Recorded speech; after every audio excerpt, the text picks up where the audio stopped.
सत्यवादी चोर। संत नामदेव जी एक बार रात के समय में कहीं जा रहे थे कि उन्हें एक व्यक्ति मिला।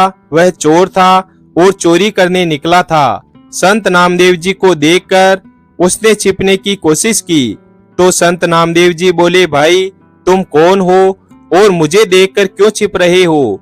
उस चोर ने संत नामदेव जी को पहचान कर उनको प्रणाम किया और बोला, महाराज मैं चोर हूँ और चोरी करने जा रहा हूँ। संत नामदेव जी ने कहा, भाई यह धंधा छोड़ दो और कोई ऐसा काम धंधा करो जिससे तुम्हें किसी को देखकर भय ना लगे और छिपना ना पड़े। चोर ने कहा, महाराज मेरे पिताजी भी यही काम करते थे और मैं भी केवल यही काम जानता हूँ। इसके अतिरिक्त दूसरा कोई काम मैं जानता ही नहीं हूँ। फिर मैं पढ़ा लिखा भी नहीं हूँ और ना ही मेरे पास इतना धन है कि व्यापार आदि कर सकूं। यदि मैं यह धंधा छोड़ दूंगा तो फिर परिवार का पालन पोषण कैसे करूंगा?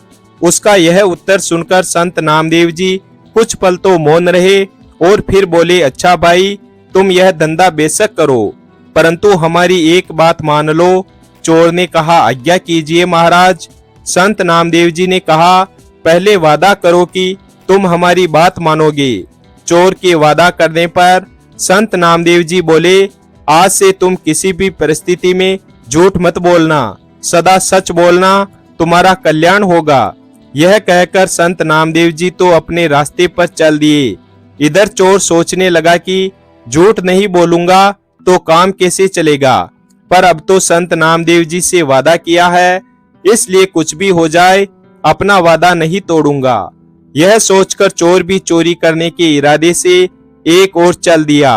कुछ दूर जाने पर उसे एक और व्यक्ति दिखाई दिया। वह वास्तव में वहां का राजा था, जो भेष बदलकर नगर का भ्रमण कर रहा था। उसने भी चोर को देख लिया। राजा ने उस चोर से धीरे से पूछा, तुम कौन हो और इस समय कहां जा रहे हो?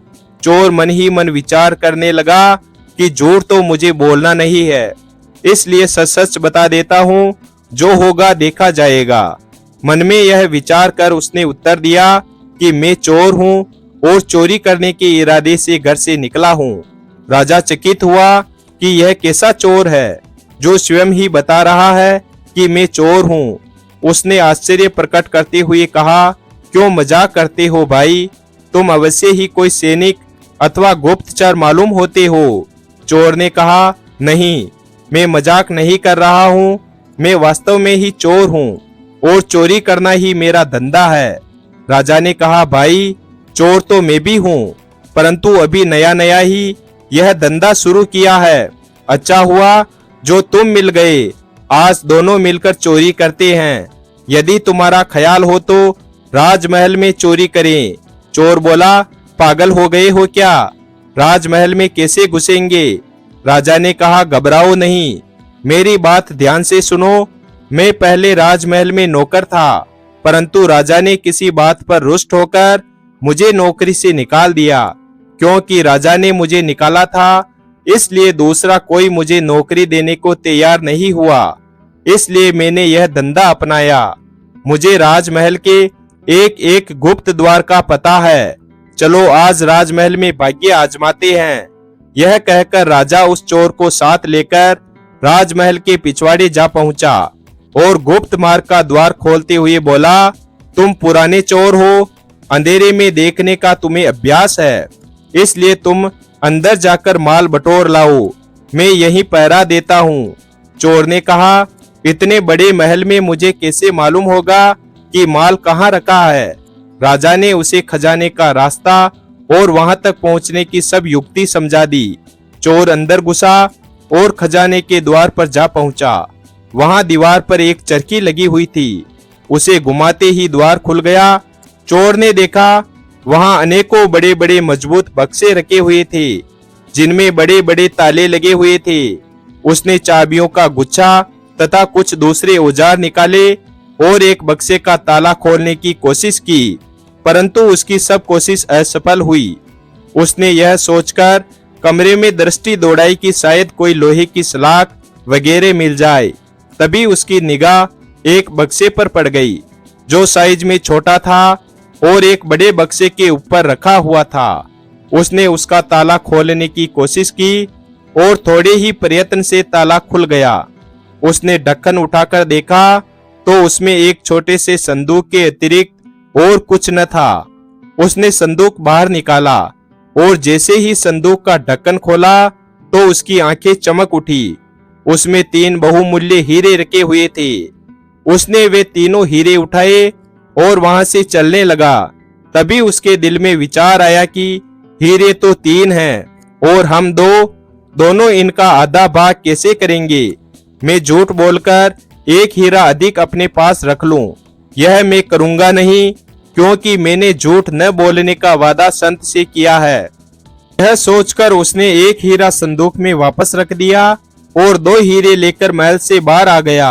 बाहर आकर उसने राजा से कहा, यह 2 हीरे लाया हूँ, एक तुम्हारा और एक मेरा। यह कहकर उसने एक हीरा राजा को थमाया और एक हीरा अपने पास रख लिया और वहां से चला गया। उसके जाने के बाद राजा ने सोचा कि हीरे तो उस संदूक में 3 थे, फिर उसने यह क्यों कहा कि मैं 2 हीरे लाया हूँ, चलकर देखना चाहिए। यह सोचकर राजा वहां गया तो क्या देखता है कि एक हीरा संदूक में ही रखा हुआ है। राजा बड़ा हैरान हुआ कि यह कैसा चोर है जो चोरी भी करता है और सच भी बोलता है। राजा ने खजाने का द्वार खुला छोड़ दिया और अपने शयन कक्ष में जाकर सो गया। सुबह हुई और थोड़ी ही देर में हल्ला मच गया कि राजमहल के खजाने में चोरी हो गई।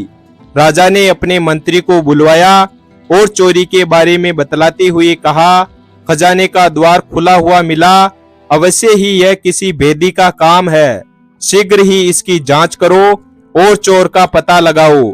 मंत्री ने कहा, जी महाराज। यह कहकर मंत्री खजाने वाले कमरे में गया।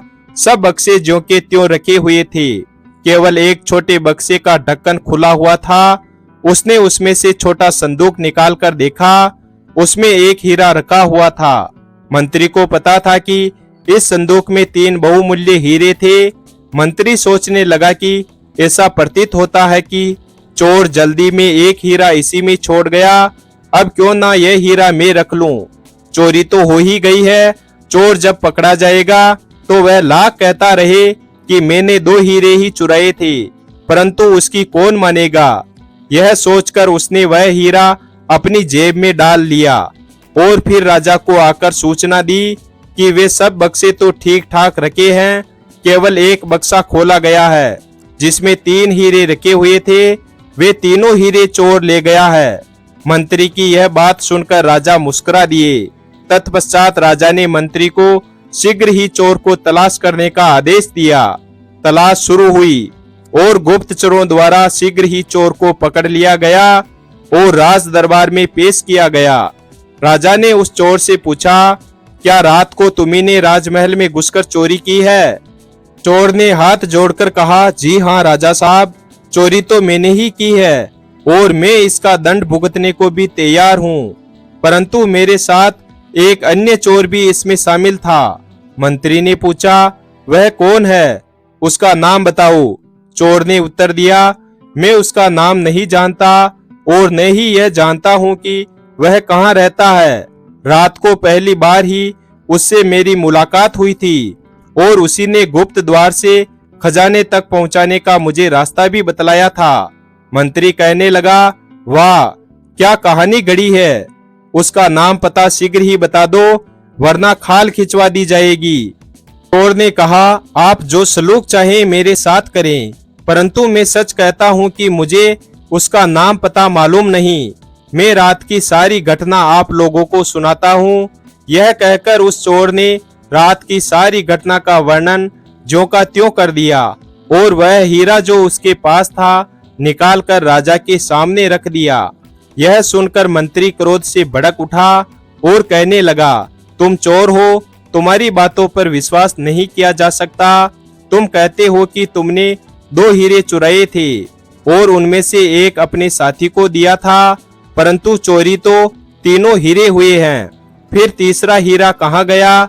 चोर के कुछ कहने से पहले ही राजा बोल पड़ा, मंत्री जी यह चोर ठीक कह रहा है।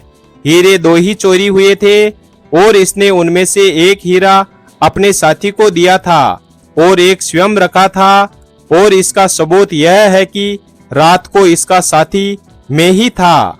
मैं रात को भेष बदलकर जब नगर में घूम रहा था तब इससे मेरी मुलाकात हुई थी, और जो हीरा इसने मुझे दिया था वह ये रहा।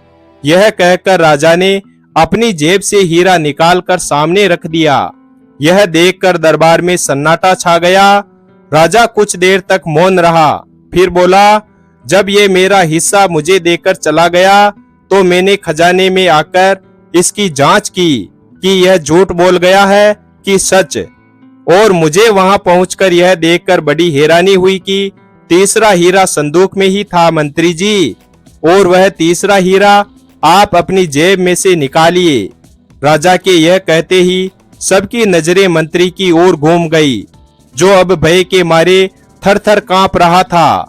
राजा का आदेश पाकर सैनिकों ने मंत्री से वह हीरा बरामद कर लिया और चोरी के अपराध में उसे कारागार में डाल दिया गया। तत्पश्चात राजा ने चोर से कहा, तुम चोरी भी करते हो और फिर सच भी बोलते हो, इसका क्या रहस्य है? चोर ने संत नामदेव जी से मिलने और उनसे सदा सच बोलने का वादा करने का संपूर्ण वृतांत राजा को कह सुनाया। राजा ने कहा, मैं तुमसे बहुत प्रसन्न हूँ और तुम्हें अपना मंत्री बनाना चाहता हूँ। चोर ने कहा, राजा साहब, यह आपकी मेहरबानी है, परंतु जिनका वचन मानने से ही आज मुझे आप मंत्री पद देने को तैयार हो गए हैं, मैं तो अब उनकी ही शरण में रहूंगा और उनके वचनों के अनुसार चलकर अपने जीवन का कल्याण करूंगा।